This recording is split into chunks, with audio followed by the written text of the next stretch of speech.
রাজ্য সরকার টোটোগুলিকে রেজিস্ট্রেশনের নামে টাকা তুলতে চায়। ফিজ নির্ধারিত করা হয়েছে রেজিস্ট্রেশনের জন্য ১,০০০ টাকা। ৫ লক্ষ গুণিতক ১,০০০, অ্যামাউন্টটা নিশ্চয়ই ছোটখাটো অ্যামাউন্ট নয়, এবং প্রত্যেক মাসে ১০০ টাকা করে, মানে বছরে ১২০০ টাকা। এই দেউলিয়া সরকার ৫ লক্ষ গুণিতক ১২০০, এটাও অ্যামাউন্টটা খুব ছোটখাটো নয়। এই পথে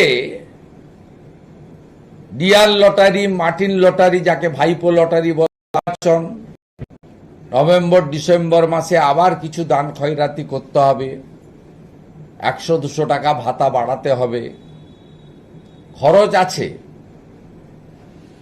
তাই এই ধরনের একটা প্রক্রিয়া তারা চালু করেছেন, এবং মোটর ভেহিকেল অ্যাক্টে ই রিক্সা ছাড়া রেজিস্ট্রেশন হয় না। তাই কায়দা করে ই রিক্সা অবলিক টোটো লিখে দিয়েছেন, যাতে সবকেই ১,০০০ টাকা চাঁদা তোলা হয়। আমি রেজিস্ট্রেশন নিয়ে বিজেপির পক্ষ থেকে আপত্তি করছি না। আমি বলবো, দয়ার সাগর মুখ্যমন্ত্রী কত চাই?